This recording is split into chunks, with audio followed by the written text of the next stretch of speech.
The misunderstood genius of young Christen. No one cared who I was until I put on the mask. People were questioning his decisions this Giro d'Italia. He's a young guy. He needs to learn how to race. We're going to go back a week and a half, deep dive into stage 4 of that Giro d'Italia victory. But before, we're going to look at the Alula Tour, where he called his shot when he won the GC on the final stage. He played Igita perfectly. He had a plan. Listen to what he said after the race and whether it matched the events that actually happened. What was the plan? Yeah, I mean, I didn't want to go too early because I knew the last 10K is quite hard, especially with headwind. And today I kept my legs in the climb.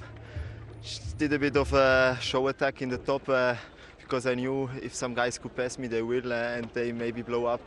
And I just kept my pace over the top, and then I knew if I do on the flat part a big attack, normally I have more power than the other climbers on the flat, and that I should bring it home. Let's go back to beautiful Italy, stage 4. We had a long climb in the middle of the stage. We're in San Lucido. Don't know why I just did that with a Spanish accent. As you know, I don't have Giro d'Italia rights for everyone asking, so we're going to have to do still images. Chris Horner style, Malaysia on Movistar lights it up. Jonathan Milan, all the sprinters dropped. Lorenzo Malaysia, he's been my domestique of the last 2 weeks. Tobias Lund Andresen even dropped. Then Guillermo Thomas Silva's dropped. I'm like, hold on. What's going on? Movistar are pacing so hard that literally no fast men were left. Corbin Strong got dropped 4Ks from the top. But the problem is, when you pace that hard, you run out of teammates yourself. This is the size of the peloton. It's like 35 guys. Bernal's even dropped. Look who's at the back, though. Jan Christen. So he makes it. But Jan Christen is in touch with the Maglia Rosa. Bonies and Silva being dropped can put him in the pink jersey. Narvaez has made the group, though. He's got a kick like a horse, to somewhat paraphrase King Von. They're running through a plan. And I just want to go back to Narvaez. We've seen him in the Tour de France. Massive lead-outs last year. Took a big step on UAE. He started winning multiple races. Won the Tour Down Under. Narvaez is actually not a prolific winner. He is a mega talent. Crazy strong to be that small, climb that well, have a kick like he does. He beat Sheehan and Soren Varenshold in a sprint last year. I mean, Varenshold, he won Omloop in a sprint. He's massive, and Narvaez straight up dusted them. But he's not won a group sprint of 30 guys for years. He's won like one in Europe, I think, at Copy like 4 or 5 years ago. He is not a prolific reduced group sprint winner, and that's because he actually struggles with positioning and getting boxed in, and he's had some ill-timed injuries. So Narvaez and Christen, they've had discussions.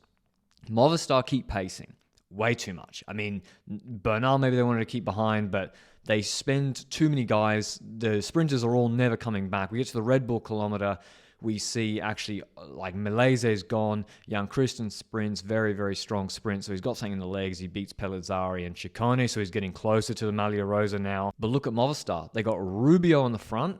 Oliveira's gone. Oliveira's on the front, nearly done. They got Rubio, Mas, no Malaysia, no Rouleurs. Jan Christen goes to the back. And at this point, Movistar, like they did on the recent stage, them and the other sprint teams, when Sagat won, they just keep pacing. Just keep pacing really hard. For what? To keep who behind? Visma were going to pace, keep it in front. Christen's at the back chilling. He even goes to the car. He's like freewheeling. Movistar got this in a line, but they're not keeping someone back for late attackers. It's like when EF overpaced in the final stage. With Valgren, you needed to keep Valgren, who was here. I thought he'd go on a late attack. You need to keep them fresh to actually manage those attacks. So we look here, Jan Christen, he's freewheeling. He's chilling.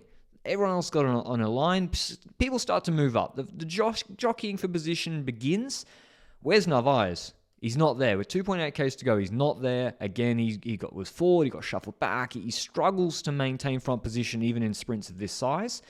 He moves on to Ulysses' wheel and then puts himself in the perfect wheel. He's in position now. 1.7 Ks to go. There's corners coming. He's on Aular's wheel.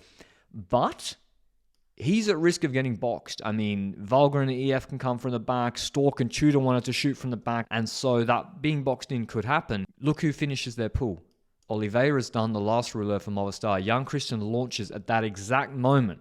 When Oliveira's done, he's on the radio. It's almost like Christen was waiting for it. Derek G's pulling for Ciccone.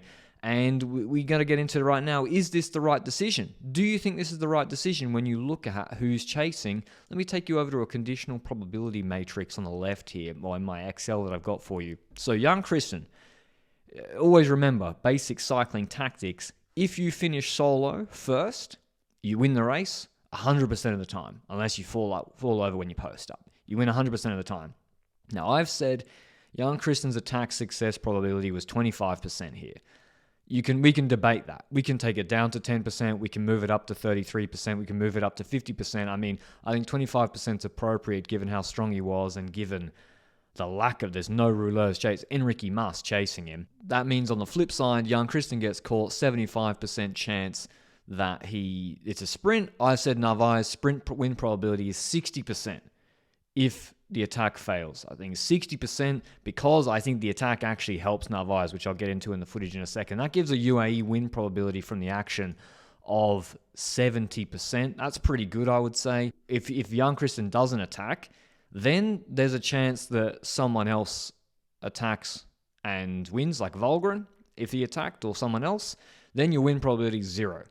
But with Jan Christen leading out Narvaez, I'm saying that's less likely. Only a 5% chance that would actually happen. So 95% chance it's a sprint, and I'm saying Narvaez is 50% to win, which, bear in mind, people always overestimate your win probability in a sprint.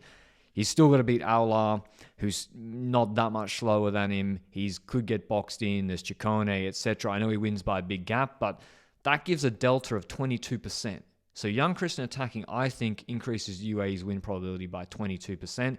We can take it down to 0.1, and we can take Narvaez's sprint probability the same in both scenarios. It is decreasing Narvaez's win chances marginally, but it's increasing the team's win chances. So when you look at the conditional probability matrix, Jan Christen's attack is the correct decision to make. In fact, the reverse lead out in this sort of situation, look at Sagart's win the other day, I think 10% is way too low. That's why I put it at 25%, and you could argue it should be higher. So we go back, and this is the key thing about why I think Narvaez, this helped him. Look at his position here. Jan Christen being in front stretches it. So Mas and the leader of Trek have to get used up. Narvaez is sitting now. No one moves up positions. No one could move up. Tudor could not move up. We've got corner, corner, corner. And it's basically lined out, and Narvaez is sitting in the perfect position because Trek have to follow Movistar. Aular's going to follow Sobrero for Trek, and then Ciccone has to follow Aular. So Narvaez can put himself in the position he wants, which is not too far forward, but forward enough, and no one's going to come around, and he's going to get boxed in through these corners. It's always in a line. We can't expect exactly what would happen here. Sobrero could have still pulled. Aular panics because he was too far forward. Narvaez, I think his win probability from the Christen lead out is higher because, Aular was to the front too early. His lead out was spent. He could take the wheel of Ciccone. Narvaez. He's got free space to the left like he did when he beat Pog in the Giro sprint, like he did when he beat Sheehan and Varenschold. And he makes it look easy now. And because he wins by so much, you're thinking, well, why did Christen attack in the first place? He should have done a lead out. But it's the lead out that made the win a tap-in. And if Enrique Mas doesn't chase Christen, then it would have been a tap-in for Jan Christen in the Maglia Rosa. And when you listen to the full quote of Narvaez, he kind of understands that. He's like, Christen was going to attack. I was going to sit in for the sprint. Happy days. Tell us about the tactic at the end with Jan Christen attacking. Jan is a great guy. He was trying to take the Maglia Rosa. He's a young guy. He needs to learn how to race. He did a great final. And in the end, for me, was just wait for the sprint. But I hope you enjoyed this rest day video, something different. And I guess I'll see you with the Dauphiné, I suppose.